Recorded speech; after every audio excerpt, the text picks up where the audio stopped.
오늘은 사무엘하 2장 12절부터 17절까지의 말씀을 보도록 하겠습니다. 12절 말씀입니다. 넬의 아들 아브넬과 사울의 아들 이스보셋의 신복들은 마하나임에서 나와 기브온에 이르고 스루야의 아들 요압과 다윗의 신복들도 나와 기브온 못가에서 그들을 만나 함께 앉으니 이는 못 이쪽이요 그는 못 저쪽이라. 아브넬이 요압에게 이르되 원하건대 청년들에게 일어나서 우리 앞에서 겨루자 하자. 요압이 이르되 일어나게 하자 하매 그들이 얼마나 그 수대로 나아가니 베냐민과 사울의 아들 이스보셋의 편에 12명이요 다윗의 신복 중에 12명이라. 각기 상대방의 머리를 잡고 칼로 상대방의 옆구리를 찌르매 일제히 쓰러진지라. 그러므로 그곳을 헬갓 핫수림이라 일컬었으며 기브온에 있더라. 그날의 싸움이 심히 맹렬하더니 아브넬과 이스라엘 사람들이 다윗의 신복들 앞에서 패하니라. 자, 오늘 본문은 무슨 얘기냐면 일종의 대리전쟁이에요. 사울의 세력과 다윗의 세력 간에 참 이건 뭐라고 그래야 되나 어찌 보면 좀 한심하기도 하고 안타깝기도 한 그런 모습이에요. 그렇게 갈라진 모습들이 이쪽과 저쪽이라는 그 표현을 통해서 아주 대조적으로 나타나고 있죠. 먼저 12절을 보면 넬의 아들 아브넬, 넬의 아들이죠. 사울의 아들 이스보셋, 이 신복들은 마하나임에서 나와서 기브온에 이르렀다. 그래서 이 얘기가 바로 동족 상잔의 비극이 왜 시작됐는지 보여주는 거예요. 이스라엘도 한국처럼 갈라집니다. 남유다, 북이스라엘 이런 식으로 갈라지는 것 같이 이미 이 시대에도 사울의 세력과 다윗의 세력이 갈라져 있었다는 거죠. 어느 날 넬의 아들 아브넬이 사울의 아들 이스보셋의 부하들을 거느리고 마하나임을 떠나서 기브온으로 갔다는 거예요. 넬은 우리가 전에 봤지만 사울의 숙부뻘 되는 사람이에요. 아브넬은 그 아들이죠. 스루야의 아들 요압도 당시 다윗의 부하들을 거느리고 나서서 두 장군이 기브온 연못을 사이에 두고 서로 맞붙게 된 지금 그런 장면이에요. 여러분 기브온은 전에도 봤잖아요. 이 뜻은 언덕이라는 뜻을 가지고 있답니다. 예루살렘 서북쪽 약 9km 지점에 위치한 히위족 속의 성읍이 바로 기브온이에요. 이스라엘 가나안 정복 후에 베냐민 지파에게 기업으로 분배된 그 땅을 말합니다. 또 이곳은 헤브론에서는 약 35km 정도밖에 떨어져 있지 않지만 마하나임에서는 약 60km나 떨어져 있던 그런 지형적으로 보면 그런 곳이에요. 지도를 펴시고 또 보시기 바랍니다. 따라서 여기서 이스보셋이 군사를 이끌고 먼저 이곳으로 나왔다는 말은 이곳을 차지하기 위해서 기습적으로 군사 행동을 감행했다는 걸 의미하는 거예요. 이스라엘로 자기들의 세력을 확장하려는 그 야망이 지금 엿보이는 것이 다윗 영토의 접경까지 지금 이렇게 접근한 그런 모습을 보여준다고 생각하면 될 것 같습니다. 그리고 13절에 이렇게 계속돼요. 스루야의 아들 요압과 다윗의 신복들도 나와서 기브온 못가에서 그들을 만나 함께 앉으니 이는 못 이쪽이요 그는 못 저쪽이라 말했죠. 이쪽과 저쪽이 이제 갈라진다. 기브온 못가는 이 양 진영이 탐을 낼 만큼 많은 물을 담아 놓을 수 있었던 큰 저수지가 있었던 것입니다.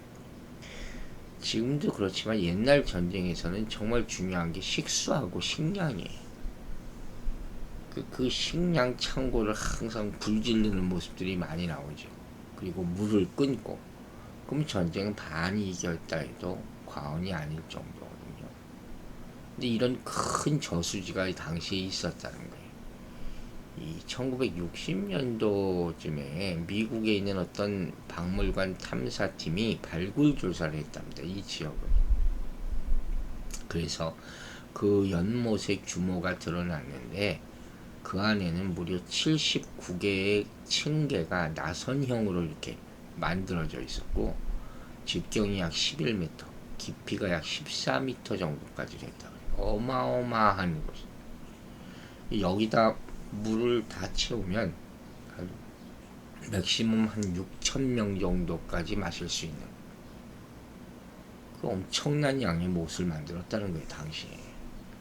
이 정도로는 뭐 성이 오래 포위되려 하더라도 물 걱정을 안 해도 정도의 그런 어마어마한 창고라고 할 수 있죠. 물창고, 물탱크죠.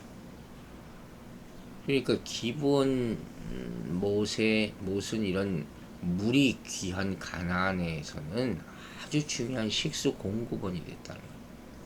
전략적으로 차지하는 의미는 어마어마했겠죠. 그래서 이곳의 지배권을 전탈하기 위해서 군사적인 충돌이 발생했던 것이죠. 뭐 시조라고 할 수 있죠. 장차 큰 전쟁을 앞둔. 이렇게 요압과 아브넬의 군사는 서로 완전히 노출된 상태로 그 못의 양편에 마주대해서 지금 앉아서 싸움을 준비하고 있었다는 거예요. 그래서 바로 여기 이쪽 저쪽이라는 말이 나타나는 거예요. 경계가 그어지게 되는 거죠. 이제 권력과 지역 분쟁이 일어나게 되는 것이죠. 이런 것들이 다 정치가들이 그어놓은 갈등의 시초가 되는 거예요. 38선도 다 그 당시 강대국의 그런 지도자들이 모여서 그냥 쭉 그어버린 거예요. 지도 놓고. 이쪽은 우리가 다스리고 저쪽은 당신들이 다스리고. 그래서 대한민국이 지금까지 피해를 보는 건 아닙니다. 참 역사의 안일원이라고 할 수가 있죠. 14절 15절 보세요. 아브넬이 요압에게 이르되 원하건대 청년들이 일어나서 우리 앞에서 겨루게 하자. 요압이 이르되 일어나게 하자 하며 그들이 일어나 그 수대로 나아가니 베냐민과 사울의 아들 이스봇의 편에 12명이요 다윗의 신복 중에 12명이라. 자, 이게 무슨 장면이냐. 지금 양측에 지도자들이 어처구니 없는 싸움을 시작하는 거예요. 그래서 정말로 안타깝게 이 젊은이들이 생명을 잃게 되는 그런 사건이 벌어지는 것이죠. 역사가들이 말하기를 전쟁이 일어나는 세 가지 요소가 있다고 해요. 하나는 두려움, 또 하나는 이익을 위해서, 세 번째 명예심. 이 세 가지를 말합니다. 그리고 이제 이판사판이라고 싸우는 거죠. 쥐새끼도 고양이가 막 몰아붙이면은 문다는 거잖아요. 출구가 있어야 되는 거예요. 또 우리 대한민국도 보면 뭐 북한을 벼랑 끝으로 몰라서는 안 된다는 말들을 하잖아요. 전쟁이라는 게 모르는 거예요. 지금 우크라이나와 러시아 전쟁도 이렇게 오래될지 몰랐잖아요. 그래서 피해보는 사람은 국민들밖에 없죠. 나라는 다 풍비박산나. 전쟁이 오래되면 오래될수록 이렇게 되는 거예요. 그러니까 싸움이 일어나는 이유가 자원, 이런 이익을 취하려고 싸우기도 하고, 자존심이나 명예 때문에 또 싸운단 말이에요. 옛날에 있었던 걸프전 같은 경우에는 자원을 얻기 위해서 싸운 그런 전쟁의 전형이죠. 1차 세계대전은 오스트리아 황제를 암살하려다가 그래서 명예 손상을 입어서 일어난 것이죠. 유다와 이스라엘 전쟁도 각자의 명예를 지키려다가 싸운 전쟁이라고 볼 수 있는 거 어떤 면에서. 그런데 이 싸움이 어떻게 시작됐어요? 아브넬이 요압에게 각자 젊은이들을 내세워 가지고 겨루게 하죠. 전초전을 벌이잖아요. 자기들의 군사가 세다는 것을 과시하고 싶어서 일종의 기싸움을 한 거예요. 결투하자는 거예요. 먼저 선봉들이 나서서. 옛날에 이런 싸움 정말 많이 했어요. 대장끼리 싸우던가 아니면 양쪽에서 몇 명씩 뽑아서 싸우던가. 그러니까 또 요압도 그렇게 하자고 찬성을 합니다. 여기서 겨룬다 하는 말의 히브리어 원어는 비웃다, 조롱하다 하는 뜻이 있어요. 이 용어가 지금 양 진영이 대치하고 있는 가운데 사용됐다는 말이에요. 그러니까 이 말은 무슨 사람의 흥미를 돋우는 그런 게임 같은 걸 의미하는 게 아니에요. 이 상대방의 약점을 헐뜯고 비웃고 욕하는 가운데 막 칼로 찌르고 발로 차고 주먹으로 치고 하는 이 육박전 같은 거예요. 그러니까 우리가 생각해보면 과거에 그 블레셋의 골리앗이 이스라엘 진영에서 나와 싸울 소리 나와라. 이거 이런 성격이라고 할 수 있어요. 어떤 주석집을 보면 이 본격적인 전투에 앞서서 벌어지는 이 같은 전쟁의 모습은 과거 북유럽이나 아라비아 지방에서도 많이 그 흔적을 찾아볼 수 있다고 설명하고 있거든요. 그 이렇게 막 부추기는 거죠, 싸움을. 그러니까 요압도 일어나서 그렇게 한번 해보자. 요압도 선뜻 거기에 응답을 합니다. 뭐 이런 부추김에 잠잠히 있으면 자기가 약한 것 같이 느껴질 거 아니에요. 또 자기 부하들이 이길 것이라고 하면 확신했나 봐요. 그러니까 당장 반응을 합니다. 누구보다도 지기 싫어하고 급한 성격의 소유자잖아요. 그러니까 아브네로부터 조롱받는 것 싫어서 바로 반응을 하는 거죠. 그 결과는 뭡니까? 양측에 12명씩의 젊은이들이 목숨을 잃게 되는 거죠. 이 모습을 보면 정말 한심스러워요. 만약 아브넬이나 요압이나 단 한 사람이라도 정말 부하를 사랑하고 생명의 고귀함을 깨닫고 깊이 느끼고 있던 사람이 있다면 이런 불상사를 일으키지 못했을 것이다. 여기 12명이라는 것은 뭐겠어요? 이스라엘 12지파의 전체의 지배권을 걸고 싸운다. 이건 무의미하고 어리석은 싸움이라 할 수 있는 것이죠. 그리고 그 싸움의 모습이 너무 참혹합니다. 16절에 그 모습이 나와 있어요. 각기 상대방의 머리를 잡고 칼로 상대방의 옆구리를 찌르며 일제히 쓰러진지라. 이게 뭡니까? 누가 하나가 죽을 때까지 싸운다는 거 아닙니까? 각자가 상대방의 머리채를 잡고 또 다른 한 손으로는 칼로 옆구리를 찔렀다. 처절한 싸움의 상황을 보여주는 거예요. 그리고 일제히 쓰러진다. 그러겠죠. 이게 거의 동시에 쓰러졌다 하는 의미인데 시간도 그렇고 행동도 그렇고 서로 조금이라도 빨리 찌르려고 했을 것이고 거의 동시에 비명과 함께 쓰러졌을 것이다. 엄청난 큰 상처를 입고 전력을 다해서 찔렀지 않았겠습니까? 방패도 없이 서로 12명, 24명의 젊은이들이 이런 무의미한 싸움을 했다는 거예요. 얼마나 처절하고 피가 튀기고 치열한 싸움이었겠습니까? 무슨 방패도 없었을 것 같아요. 한 손에 머리채를 잡았다고 하니까. 이게 뭡니까? 이스라엘 하나님의 백성들이 근데 형제간에 서로 복수에 불타서 이런 생명을 앗아가는 이런 전쟁 놀이를 하고 만 것. 이들은 절대 선하다고 할 수 없어요. 생명을 우습게 여기는 자들이에요. 다윗은 전쟁을 하지 않고자 그렇게 애를 썼는데 그 부하들은 다윗의 마음을 모르는 거예요. 다윗의 허락을 받지도 않고 군사력을 과시하기 위해서 서로 이렇게 싸우고 여기 앞에 나가서 개죽음을 당한 이 젊은이들은 왜 이렇게 싸워야 하는지도 모르죠. 전쟁이라는 게 그런 거예요. 그냥 총바지로 끌려나가는 거예요. 이유도 모르고 죽어가는 그런 안타까움. 전쟁이라는 게 이런 거예요. 헷갈 핫수림이라 하는 지명이 나와요. 이 헷갈이라는 말이 들이라는 필드라는 의미랍니다. 그래서 이 단어가 어려운 단어인데 해석을 하자면 핫수림이라는 뜻을 알아야 된다는 거죠. 이 옆구리라고 해석하는 사람도 있고 음모자로 보는 사람도 있고 반석이라고 보는 사람도 있고 또 날카로운 칼날이라고 해석하는 사람도 있다는 거예요.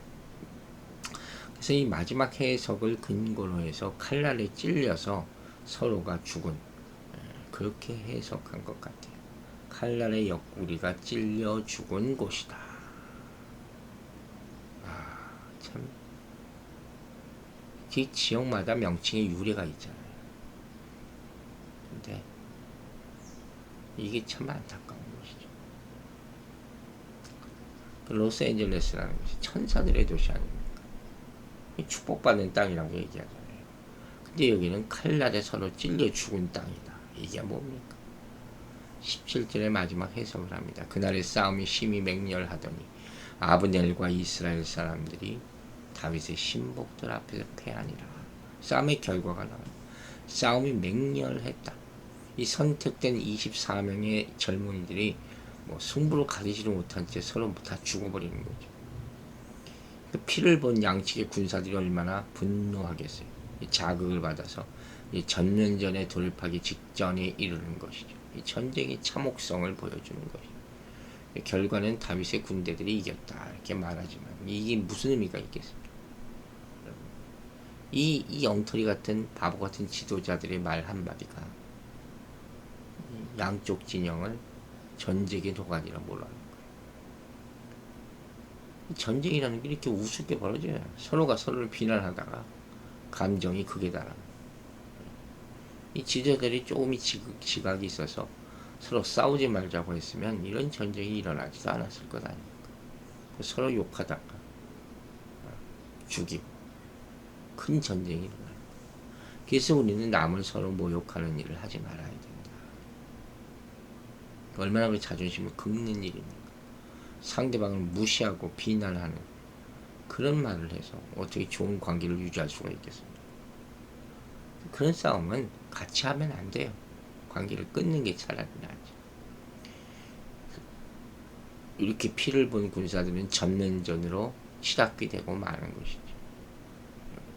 이 젊은이들은 싸움의 이유도 모르면서 그냥 동족상잔의 비극을 희생양으로, 첫 번째 희생양으로 다 그 생명을 잃고 말게 됩니다. 이렇게 유다 지파와 이스라엘 지파의 분쟁은 이스라엘의 남북 분단으로까지 이어가게 되는 거예요. 이런 안타까운 모습이 이 땅에서는 다시는 일어나지 말아야 하겠습니다. 기도하겠습니다. 아버지 하나님 감사합니다. 우리가 힘든 과정 가운데서도 어려운 시간들을 이겨내게 해주시고 또 새로운 한 주를 맞습니다. 오늘 아침에 우리에게 주신 말씀을 통해서 참 이 어리석은 판단들이 사람의 생명을 앗아갈 수 있다는 큰 교훈을 배웠습니다. 이 세상엔 아직도 전쟁이 계속해서 끊임없이 일어납니다. 정말로 의미 없는 전쟁이요. 안타까운 귀한 생명들이 죽어가고 있습니다. 이러한 인간의 악함이 중단되게 하여 주시옵소서. 하나님의 심판이 곧 올까 두렵습니다. 회개하게 하여 주시고 돌이키게 하여 주시고 선한 마음을 품고 서로 미움을 그칠 수 있도록 역사하여 주시옵소서. 오늘 하루도 주님 우리 성도들 지켜보아하여 주시고 병중에 있는 우리 성도들 불쌍히 여겨주시고 그 외로움과 고통과 아픔 가운데서 이겨내고 승리할 수 있도록 주의 능력의 손으로 안수하여 주시옵소서. 주님께서 고쳐주실 줄로 믿사오며 예수 그리스도의 이름으로 기도했습니다.